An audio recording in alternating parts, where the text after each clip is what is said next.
Buenos días, soy José Luis nuevamente y me alegra mucho poder compartir con todos vosotros, hermanos y hermanas, pues un análisis a uno de los salmos de confianza más impresionantes que hay en la Biblia, que es el Salmo 3. El Salmo 3 es una oración matutina de confianza en Dios y fue escrito por el rey David cuando huía de su hijo Absalón, escapando por la noche del palacio para atravesar el torrente del Cedrón con unos pocos fieles seguidores, para protegerse de la furia de su hijo rebelde. Antes de comenzar su análisis, me gustaría leer con vosotros el Salmo completo, el cual dice así: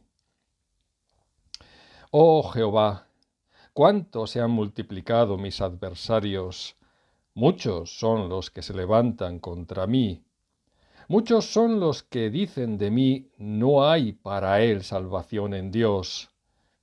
Mas tú, Jehová, eres escudo alrededor de mí, mi gloria y el que levanta mi cabeza. Con mi voz clamé a Jehová, y él me respondió desde su santo monte. Yo me acosté y dormí, y desperté, porque Jehová me sustentaba. No temeré a 10 millares de gente que pusieren sitio contra mí. Levántate, Jehová, sálvame, Dios mío, porque tú heriste a todos mis enemigos en la mejilla, los dientes de los perversos quebrantaste. La salvación es de Jehová, sobre tu pueblo sea tu bendición. Este salmo es un cántico de alabanza y protección orado al comenzar la mañana, con un propósito de reforzar nuestra confianza en el Señor cuando nos hallamos en serias dificultades o sufrimos duras pruebas. Pero no olvidemos que David escribió este salmo en un contexto de sufrimiento consecuencia de su pecado, al adulterar con Betsabé y provocar la muerte de su esposo Urías Eteo, por lo que Jehová profetizó la maldad sobre David por parte de su propia familia, como quedó escrito en 2 de Samuel 12, versículos 10 y 11. Esto nos servirá a la hora de no considerarnos víctimas de las circunstancias vitales que sufrimos cuando tenemos motivos para meditar sobre nuestras decisiones y manera de vivir. Porque de igual manera que David pecó menospreciando a Jehová teniendo en poco su palabra, nosotros podemos hacer lo mismo aunque no adulteremos y provoquemos la muerte de un tercero como hizo el rey. El pecado principal es menospreciar la palabra de Dios porque eso implica el menosprecio hacia su autor divino, más allá de lo que hayamos hecho como hombres. Sin embargo, de la misma manera que David reconoció que pecó ante Jehová en el versículo 13, nosotros debemos hacer lo mismo para recibir la protección de Dios que le pide el salmista, sin justificarnos o excusarnos. Tampoco hay que olvidar la relación que guarda este salmo con los dos anteriores, es decir, el Salmo 1 y el 2, ya que sólo aquel que es justo ante Dios en virtud de la obra de Jesucristo, según la descripción que los mismos reflejan, podrá considerarse bienaventurado a la hora de recibir la protección frente al enemigo y finalmente la salvación y bendición de Dios, como expresa el versículo 8 del Salmo 3. Por lo tanto, para recibir el favor de Dios, debemos primero convertirnos en sus hijos en obediencia a su palabra, porque de lo contrario, nuestras oraciones no serán oídas. En cuanto a la estructura del Salmo, puede dividirse en 4 partes de 2 versículos cada una. La visión general del Salmo nos hace ver un conjunto de imágenes distintas de diversos temas afines. En los primeros 2 versículos, David se queja ante Dios contra sus enemigos.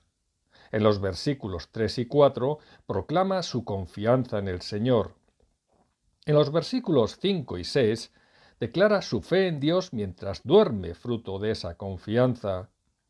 Y finalmente en los versículos 7 y 8 expresa la fortaleza y la seguridad que lo anterior le produce, sabiendo de antemano que su situación será bendecida por la mano divina. Como vemos, el tono de confianza va creciendo a medida que avanza el Salmo, ya que no hay lugar para el desamparo cuando eres un hijo de Dios, por mucho que puedas sufrir en esta vida. A tenor de los versículos 1 y 2, este salmo nos alienta ante la adversidad, permitiéndonos el desahogo delante de nuestro Padre debido a la dependencia y debilidad que reconocemos en nosotros mismos.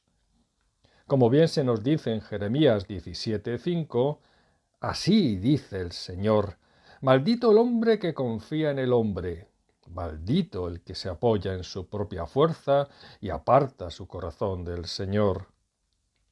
Por eso, no importa lo que nos digan los demás, los insultos o amenazas que recibamos por la fe que profesamos, por mucho que griten que Dios nos ha abandonado o que no existe ese Dios que proclamamos. Porque como a continuación se nos dice en el versículo 3, «Mas tú, Jehová, eres escudo alrededor de mí», ya que según añade Thomas Time en su comentario al versículo 8 del Salmo, es voluntad del Señor salvar a los suyos de sus enemigos y bendecir a su pueblo para que pueda proseguir su peregrinaje hacia el cielo sin temor. De hecho, la expresión del versículo 5 que dice «Yo me acosté y dormí y desperté porque Jehová me sustentaba», ha sido interpretada por eruditos como el propio Agustín de Hipona como referencia al mismo Cristo en su muerte y resurrección, confirmada como bendición para su pueblo en el versículo 8, al señalar que sobre él recae la bendición de Jehová por medio de su salvación. Analizando el Salmo versículo a versículo, vemos que en el versículo 1 se nos muestra de qué manera los problemas no vienen solos, y con cuánta frecuencia los que fueron tus aliados cambian de parecer para convertirse en tus mayores enemigos. Es lo que le ocurrió al rey David ante la rebelión de su hijo Absalón, asombrado de que tanta gente cambiara de bando, mostrando cuán fina es la línea que separa el amor del odio entre los hombres. Lo mismo le ocurrió a Jesús, cuando tras clamarle entrando en Jerusalén, pocos días después el pueblo gritaba «¡Crucifícale!». En el versículo 2 vemos de qué manera los enemigos de David utilizan el arma más hiriente en su contra, que es el ataque a su propia confianza en el Señor, quizá trayendo a la memoria el grave pecado de adulterio cometido con Betsabé y el asesinato de su esposo Urías Eteo por parte de David. Puede que el rey se sintiera zarandeado en su fe por dicho motivo, a fin de probar hasta qué punto se sintiera desamparado del Padre. El diablo conoce dónde más nos duele, y no duda en atacarnos allá donde puede hurgar en la herida de nuestros pecados que más nos afligen, removiendo y sacándolos de lo más profundo del mar para exponerlos ante nosotros. Aquellos pecados que Dios en su día ya perdonó y sumergió para siempre en las aguas del océano. Pero tampoco nos extrañe tener que pasar alguna vez por una prueba de fe tan exigente, porque el mismo Jesús ya la padeció cuando en la cruz llegó a exclamar: Dios mío, ¿por qué me has desamparado?». Realmente sentirnos abandonados por Dios es mucho peor que todo el desprecio que pueda venir de este mundo. Como escribió William Gurnall en su comentario al versículo, cuando el creyente pone en duda el poder de Dios o su interés en él, su gozo desaparece en la misma manera en que la sangre se escapa y pierde por arteria cortada. Este versículo es, verdaderamente, una herida dolorosa. Sin embargo, no olvidemos que aquellos que alardean de que Dios no nos protegerá de su maldad, finalmente acabarán sucumbiendo, como le ocurrió a Sennacherib, rey de Asiria, y así se nos cuentan los capítulos 36 y 37 del libro de Isaías. En los mismos se nos relata cómo el rey envió al Rabsaces o general con un gran ejército a conquistar Jerusalén, que en aquella época estaba reinada por Ezequías. Aquel enviado del rey asirio intentó amedrentar a los hebreos en base al poder de su ejército y de lo que ya habían conquistado previamente, como se nos relata en el versículo 18 del capítulo 36, cuando le dice al rey judío lo siguiente: Mirad que no se engañe Ezequías diciendo: Jehová nos librará. ¿Acaso libraron los dioses de las naciones cada uno su tierra de la mano del rey de Asiria? Pero Ezequías entonces expone ante Jehová la blasfemia de los asirios, y en los versículos 6 y 7 del capítulo 37, el profeta Isaías le dice al rey: Así ha dicho Jehová, no temas por las palabras que has oído, con las cuales me han blasfemado los siervos del rey de Asiria. He aquí que yo pondré en él un espíritu, y oirá un rumor, y volverá a su tierra, y haré que en su tierra perezca a espada. Evidentemente, Jehová no permitió que Jerusalén fuera conquistada por los asirios, porque yo ampararé a esta ciudad para salvarla, por amor de mí mismo y por amor de David mi siervo. Y salió el ángel de Jehová y mató a 185.000 en el campamento de los asirios. Y cuando se levantaron por la mañana, he aquí que todo era cuerpos de muertos. Versículos 35 y 36. Posteriormente, la profecía de Jehová se cumplió cuando el rey de Asiria regresó a su tierra y sus hijos le mataron a espada. Versículos 37 y 38. Sin duda, como expresa finalmente el versículo 8 de este Salmo 3, la salvación es de Jehová. Por eso, para ser librados de caer en la tentación y llegar a pensar que Dios nos ha abandonado, debemos orar como lo hizo el profeta en Jeremías 17:17 al decir: No me seas tú por espanto, pues mi refugio eres tú en el día malo. O como traduce la versión de la Nueva Versión Internacional: No seas para mí un motivo de terror, tú eres mi refugio en tiempos de calamidad. El resultado de nuestras oraciones es esa fe que Dios nos otorga para poder exclamar como hizo el rey David en el versículo 3 del Salmo, proclamando que Jehová es el escudo que le protege por todas partes, y también su gloria, que le permite superar todas las dificultades que surgen en el caminar por esta vida. Cuando alcanzamos esa fe, honramos a Dios, y Él, a su vez, nos honra a nosotros, cumpliéndose con ello las palabras de 1 de Samuel 2:30, según las cuales dice Jehová: Yo honraré a los que me honran, y los que me desprecian serán tenidos en poco. Como expresó el teólogo cristiano Orígenes, Dios es la gloria de los santos que confían en Él, una gloria que no les es atribuida a ciegas, sino por medio de la fe que es contada por justicia, según Romanos, versículos 23 y 24, y que los capacita para ver las señales de un Dios presente y accesible y para participar en su fortaleza. Ejemplos de personas que tuvieron a Dios como gloria suya tenemos los de Moisés o Elías, quienes fueron hechos partícipes de la visión de Dios y de su poder para realizar hechos milagrosos, como el de resucitar al hijo de la viuda, siendo ambos constantemente escuchados por Dios. Como añade el mismo Orígenes, Dios es la gloria de todos aquellos que se fortalecen en su fortaleza, una fortaleza que únicamente el Padre les concede, allegándose a ellos para sostener su alma.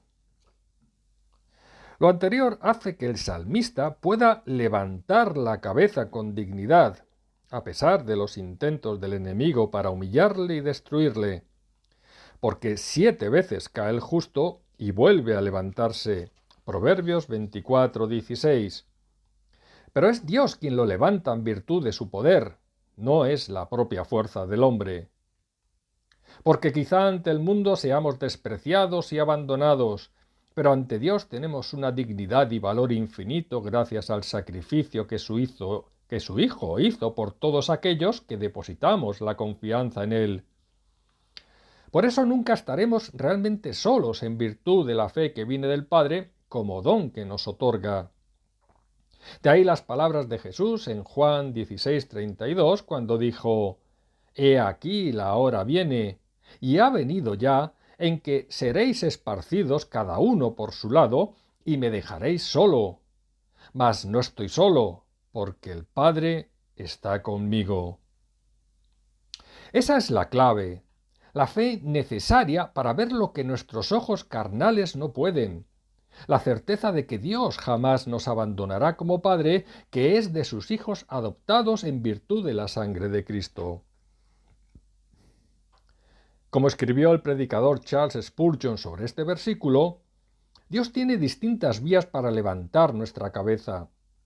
Puede hacerlo otorgándonos un cargo que atribuimos a la elección divina, como en el caso de copero de Faraón. Puede levantar nuestro honor después de haber pasado por la vergüenza, darnos salud después de la enfermedad, alegría después de la tristeza, restaurarnos después de la caída, darnos la victoria después de una derrota temporal. En todos los casos, el Señor es siempre quien levanta nuestra cabeza.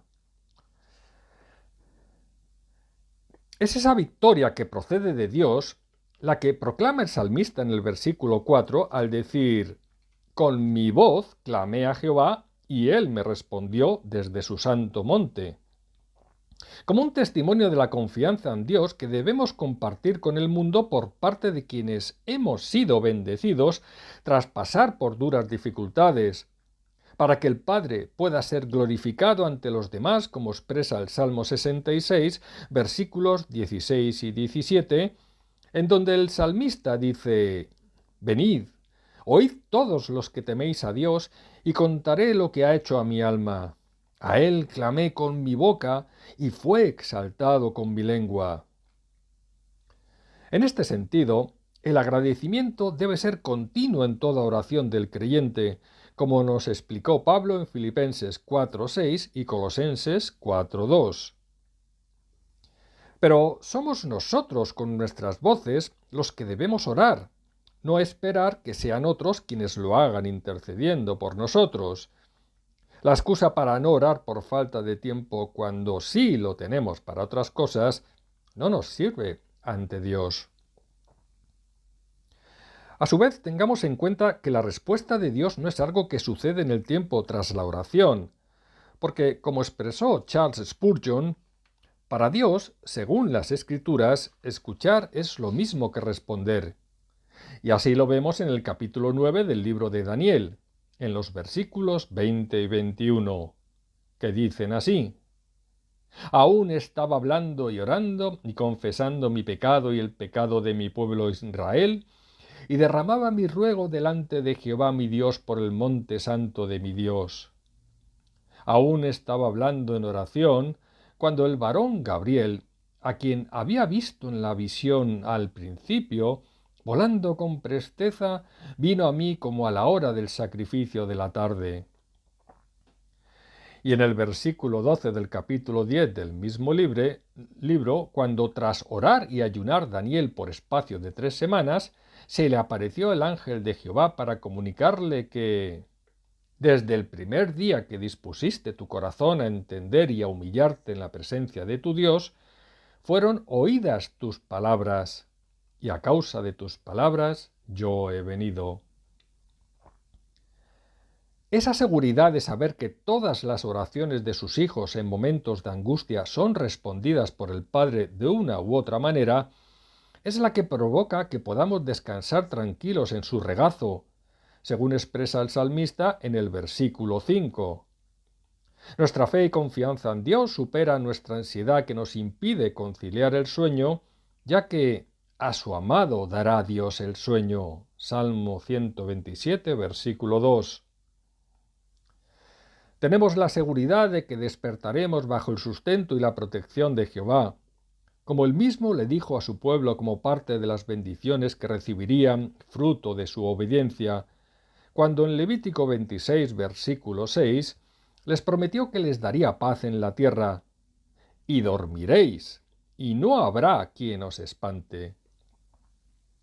Significativo también es el Salmo 4:8, al expresar que en paz me acostaré y asimismo dormiré, porque sólo tú, Jehová, me haces vivir confiado. Y esa confianza parte de recordar para no olvidar a fin de aplicar la ley de Dios en nuestras vidas. Porque como se nos dice en Proverbios 3, versículos 1 y 24, Hijo mío, no te olvides de mi ley, y tu corazón guarde mis mandamientos. Cuando te acuestes no tendrás temor, sino que te acostarás y tu sueño será grato.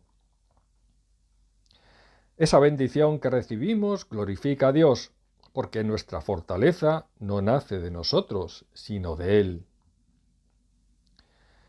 El sueño y el despertar que menciona el versículo también puede hacer referencia a la muerte, sepultura y resurrección de Cristo, según lo entiende Martín Lutero, animándonos a confiar en el poder de Dios que, al igual que hizo con Jesús, también hará con nosotros al levantarnos de los muertos, para que no temamos a la misma muerte a la hora de tener que enfrentarnos a ella. Como igualmente expresa Agustín de Hipona, parece que este era el pensamiento de Cristo cuando exclamó aquello de «Yo pongo mi vida para volverla a tomar. Nadie me la quita, sino que yo de mí mismo la pongo. Tengo poder para ponerla y tengo poder para volverla a tomar». Juan 10, versículos 17 y 18. Esto equivale a decir lo siguiente: no sois vosotros quienes me habéis apresado y dado muerte contra mi voluntad, sino que yo mismo me acosté y dormí y desperté, porque el Señor me sustentaba, en clara referencia al versículo 5 del Salmo 3. Nosotros tenemos garantizado el despertar tras ese sueño pasajero que nos alcanzará cuando nuestra vida en esta tierra llegue a su fin, porque ninguna condenación hay para los que están en Cristo Jesús. Romanos 8:1. Es la resurrección en virtud de la obra de Cristo en nosotros, y por eso Jesús en Juan 8:51 les dijo a los fariseos: de cierto os digo, que el que guarda mi palabra nunca verá muerte. Y tras la muerte de Lázaro, Jesús se dirigió a su hermana Marta para afirmar que «Yo soy la resurrección y la vida. El que cree en mí, aunque esté muerto, vivirá». Juan 11:25. En el Salmo 3 vemos que la confianza del salmista va en aumento en virtud de lo anterior, para a continuación afirmar en el versículo 6 la ausencia de miedo al hombre pese a las circunstancias adversas que le rodean, al acaparar Dios todo su temor en el mejor sentido de la palabra.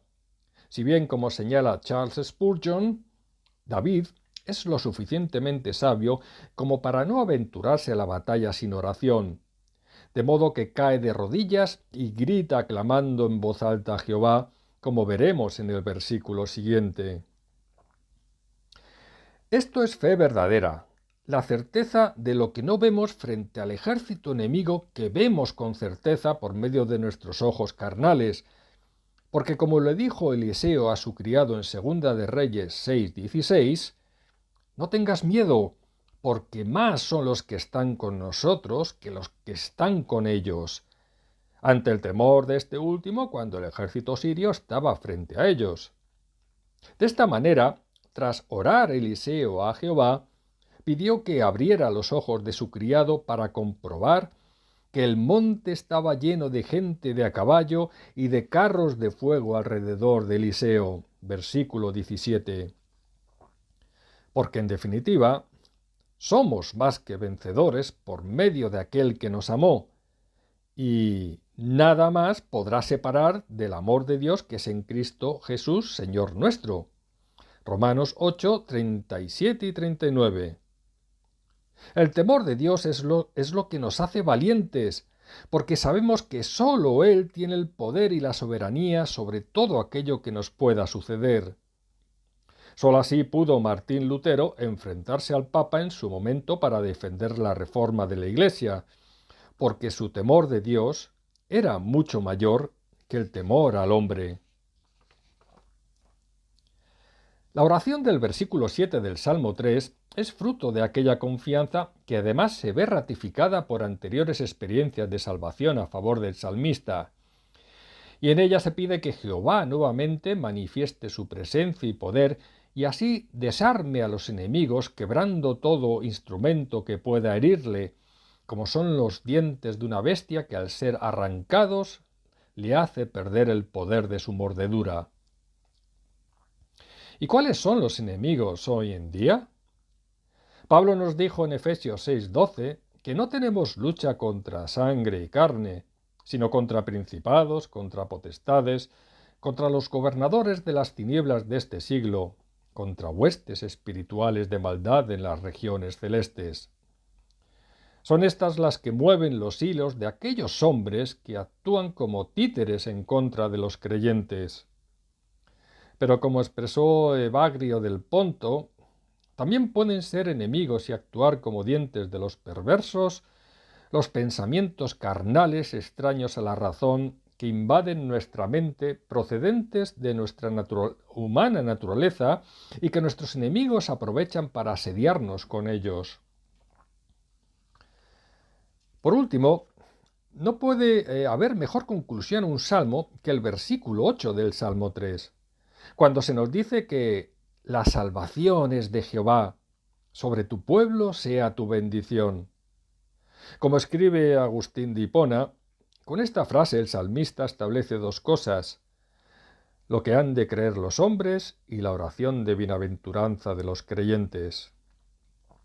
Así es, la salvación viene de Dios por medio únicamente de su Hijo Jesucristo, ya que en ningún otro hay salvación, porque no hay otro nombre bajo el cielo dado a los hombres en que podamos ser salvos.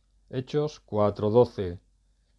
Por lo tanto, aunque todo el universo se aliara en contra nuestra, nada podría hacernos si Dios no lo consiente en virtud de la adopción adquirida como sus hijos, porque si Dios es por nosotros, ¿quién contra nosotros? Romanos 8:31. Solo la salvación viene de Dios y de Jesucristo. Solo la ayuda, cuando la necesitamos, viene de Él usando los medios que considere, incluso a otras personas. Solo es Dios quien puede darnos el socorro contra el adversario, al ser vana la ayuda del hombre sin la intervención divina, como se nos revela en el Salmo 108, versículo 12. En consecuencia, ¿temeremos a la vida, a la muerte, al hombre que nos dice que no tenemos salvación en Dios como refleja el versículo 2? ¿Al destino o a las circunstancias que nos rodean? No, sino que temeremos a Dios abrazando la salvación que nos ofrece, porque en ella no encontraremos mejor protección, confianza, seguridad, paz, gozo, y sobre todo la mejor esperanza para nuestras almas perdidas, sabiendo que compartiremos morada eterna en la gloria del paraíso con el Padre y el Hijo. Nada es casualidad en el reino de los cielos, y nuestra salvación lo atestigua, dándonos la vida que Dios ha querido para nosotros, con la bendición y provisión necesaria, si bien no exenta de sufrimiento cuando llega, pero en definitiva todo para el bien de aquellos que aman a Dios, esto es, a los que conforme a su propósito son llamados. Romanos 8:28. Si no reconocemos que esa salvación es ese bien del que nos habla Pablo, entonces es porque no hemos entendido nada de las Escrituras.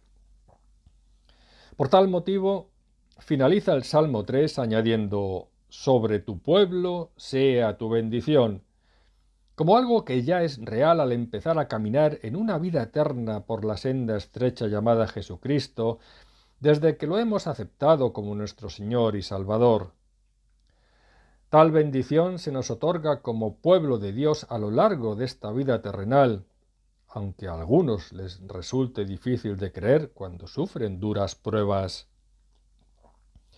Pero basta recordar los sufrimientos del apóstol Pablo descritos en 2 de Corintios 11, versículos 23 al 28, o la vida de aquellos cristianos descritos en Hebreos 11, versículos 36 al 38, para darnos cuenta de que, a pesar de todo, somos ya bienaventurados al ser perfectos de camino gracias a Jesucristo, porque ya andamos en la ley de Jehová, como se nos dice en el Salmo 119, versículo 1. Por ello, y como expresó el apóstol en 1 de Pedro 4, versículos 12 al 14, que no nos sorprenda la dura prueba cuando venga, sino más bien gocémonos al ser participantes de los padecimientos de Cristo para gozarnos con Él cuando se revele en gloria. Y si somos injuriados por el nombre de Cristo, considerémonos bienaventurados, porque el glorioso Espíritu de Dios reposa sobre nosotros, ya que ellos son los que blasfeman, pero gracias a nuestro comportamiento, Jesucristo es glorificado. Por último, este salmo, como toda la Escritura, es aplicable a nosotros a día de hoy. Muchos de los denominados creyentes desean la bendición de Dios mientras le dan la espalda disfrutando de lo que el mundo les ofrece, y luego se quejan ante Él por las consecuencias de su manera de vivir. Como está escrito en Santiago 4:8, acercaos a Dios, y Él se acercará a vosotros. Pecadores, limpiad las manos, y vosotros los de doble ánimo, purificad vuestros corazones. Es decir, primero debemos nosotros buscarle, porque Dios no se nos acercará mientras le damos la espalda. Dios no puede ser burlado, y todo lo que el hombre sembrare, eso también segará. Gálatas 6:7. Y en Romanos 12:2, Pablo expresó que es necesaria nuestra transformación a la imagen de Cristo mediante la renovación de nuestra mente y, en definitiva, forma de pensar, pero con una finalidad, y es la de comprobar cuál es la buena voluntad de Dios, agradable y perfecta. Es decir, si nuestra mente está llena de cosas del mundo y no de su palabra, no sabremos qué quiere de nosotros y cómo debemos actuar para hacer lo que nos pide. No pretendamos ser ingenuos preguntando ¿qué quiere Dios de nosotros?, sin acudir a la única fuente de conocimiento y sabiduría que nos proporciona dicha información. Claro que lo sabemos, pero no lo hacemos. Como expresó Pablo en el versículo 1, Dios quiere de nosotros un sacrificio vivo, santo, agradable, y ese es el culto racional que desea, en el sentido de que reflexionemos en la ley de Dios meditando de día y de noche en ella, como expresa el Salmo 1:2, para reconocer ante todo que como pecadores dependemos en todo de Dios y no de nuestras propias fuerzas o inteligencia. En definitiva, y para concluir, de nuevo, hay un llamado, como lo hubo en el Salmo 2, tanto al creyente como al incrédulo, para que abandonen el orgullo y la soberbia pretendiendo ser sabios en su propia opinión, abrazando solo la parte de la Biblia que les conviene, o a la hora de establecer sus propios principios y creencias morales en constante rebeldía frente al Señor. Solo aquel que se humilla ante Dios recibirá su bendición, como expresa el Salmo 51:17, porque Dios resiste a los soberbios y da gracia a los humildes, según Santiago 4:6 y 1 de Pedro 5:5. Siempre obtendremos el perdón si nos arrepentimos de nuestros pecados y los confesamos ante Dios, aunque, eso sí, debamos asumir sus consecuencias, como le ocurrió al rey David y se nos detalla en el Salmo que acabamos de analizar. Es por eso que David sabía que podía pedir la protección divina y no sería rechazado, lo mismo que nosotros cuando nos encontremos en dificultades y necesitados de la ayuda del Señor. Que así sea, en el nombre de Jesús. Amén.